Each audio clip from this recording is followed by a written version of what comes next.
Welcome to another Behemoths of Thera draft as we try to get our first trophy or 7-win draft in the format. Remember to like, comment, and subscribe if you're enjoying the content. Let's get right into it. I've seen this card a few times. +1 power a turn. I could imagine that being pretty good. You have 2 or more other units. That's not that difficult to do. Okay, so the uncommons, well, these two are really strong. What else? Vein Parasite. We have a Thunder Shot here. Wow. Okay, a lot of good cards. I really like Vein Parasite. Thunder Shot. Obviously, great removal. And then there's Skylighter. And the Marksman also seems like a great 3-drop. Haven't had a chance to play with it. Man, that just seems like an amazingly statted unit. Let's go for the Skylighter here. See what comes our way. Oh my god. This relic weapon here has done a number to me. So if we wanted to stay time, we have the Hive Stinger, but this is, I would say that's the best card in the pack. Bounding Courier's been great. I'm really looking at the Courier, Hive Stinger, and the Knife. And obviously there's some other okay things here, but we'll take the versatile weapon. So it's situational removal, but it does just kill the damn thing. It forces us into a different faction, which isn't great, and there's plenty of good time cards in here. Gentle Seeker, if we can get a few more relic weapons, and I haven't been able to try it yet. Sure, let's go for it. Okay, wow, so it's looking like time is open. Let's wait. I'd rather for sure know we're time before jumping into this, in which case Ignite is the strongest thing in the pack, but Amber Acolyte, I feel like even though it's not as good as Ignite, lets us stay time. We're seeing times fairly open, and it can help us with potential splashes. I feel like the difference in power level is made up for by the fact that we get to stay mostly time, and we get to delay our decision for our second faction. Once again, I like keeping our options open here. So we have a Nightfall card, which, as far as I know, doesn't really go with the time faction very well. We have a decent 3-drop here, or just Lightning Strike, which is great. Can take a Lightning Strike here. Fire does seem potentially open, but let's take another 2-drop here. Okay, can take the... Wow, Hive Stinger still in the pack. We'll gladly snap that up. A Vein Parasite, Courier, and Camp Menace. Well, I've been loving the Courier, and I want to do something different than Xenon. Okay. Ooh, when one of your units hunts, it gets a random battle skill. That's fantastic. Cautious Mantis. We don't really have a second faction yet, and this is the strength of drafting mainly one faction in the start is... You open your next pack and you can just pick the strongest card in it, especially the rare. Colony Steward, just a great 3-drop. I do think that can be a strong card. Nothing else in here really I'm interested in. So you have a Recovery, which is really strong. But we also just have another Hive Stinger that we can for sure play. Let's take the Hive Stinger, because it's for sure making our deck no matter what.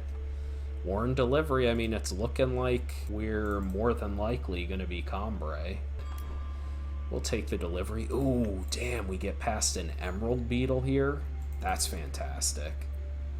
Also a Beekeeper. Okay, another Bounding Courier. Yeah, I think we're kind of going to settle in a Combray. There's lots of 3-drops I'm noticing in the format, and this is more a mediocre one. I wonder if we just want... I mean, it's a mediocre 6, don't get me wrong, but we don't have anything at the higher point of our curve yet. Okay, Seek Power over... Man, this card's like D- level. Okay, nothing here for us. Sure, the Snail, but we really don't want to play that. Okay, we're in Unleashed here. Oh man, 1 time card and it's Bren's Insight. Suspicion could be good. I mean, we're more of a low curve Combray deck, And this does just win you the race. Eh. Pack one, pick one suspicion. That's certainly where we want to be. Oh my god, Graviturgist. This really only goes with Unleashed. I guess it's a desertion here, but we are not happy about this. Wow, premium rare. Is just a solid 5-drop on its own. Sure. Bejeweled Knuckles? Okay, there's a nice hit for us.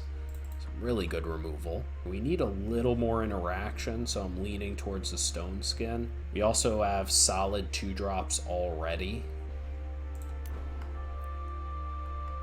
Oh, nice. We just get another Grumbo's Platoon. Yeah, that's probably better than second desertion. Guess we get a Bren's Insight here. Not happy about it. Mediocre interaction or a mediocre 5-drop.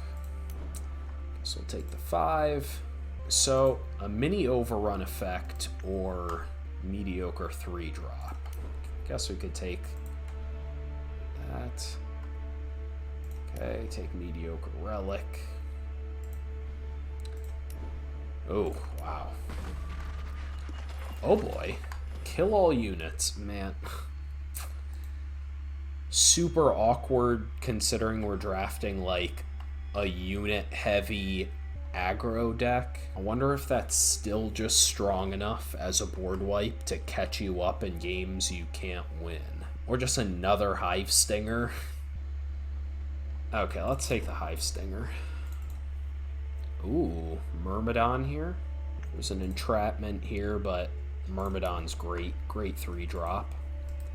All units get deadly this turn. All units? When a unit dies this turn, gain 1 health. The issue with this is at best, it's still negative card advantage for you. Let's say your opponent has 2 4/4s, you have 2 2/2s.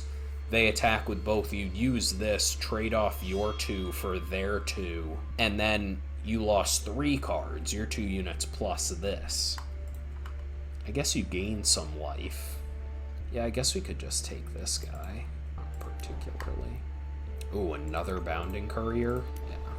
Yeah, we can grab it, and it just might not make the deck. Ooh, what's this do? I mean, we aren't playing anything else here. And there is a chance we have Amber Acolyte and Seek Power. Potentially splash it over really mediocre interaction. Sure. Okay, I mean, we're going to be racing a lot in this deck. Hold at Bay is something to swing the race in our favor. Sure. Sure. The irony is Hardy Snail with, where is it? A Hive Stinger is actually ridiculously hard to deal with. We're scraping the bottom of the barrel here, that's for damn sure.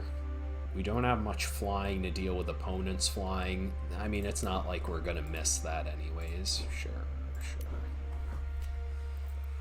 Okay. So take out these fire cards. The question is, would we rather splash the Warren or the Chameleon Hide?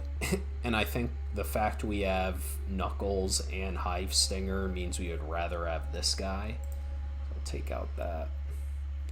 Take out Tunnel Blockade. Mediocre interaction. Man, I really don't want to play Arrest, but let's see what else we have here. No, let's just add power. 17. Okay, yep, so we still have 6 cuts here. Cut 6-drop. Probably cut one of these 4s. Oh, how'd that get in there? Take out Prospector. Okay, this is the final deck composition. I basically cut fire. as a aggressive deck, we really just don't want to fumble on our mana or our influence requirements, because we have no real end game here besides running over our opponent early. So I just don't want to add that variance to the deck. If we had one dual faction power card that touched fire and one of these, I would have done the splash. But basically we took out the delivery, just because we basically have no decent justice cards to really fetch, no matter how situational. So that was kind of unfortunate. And then I essentially took out the one Seek power to just put in another body. Where we're a unit-based deck, it's not like we hugely need the fixing. I still want to play 17 power, since we do have a few 5-drops. We have a 6-drop, so I do want to get there. But that could be wrong. This could be a cut down to 16, play the Seek power. But we're going to run it like this. Amber Acolyte can still thin a sigil from our deck, same as Seek power. So let's see how we do.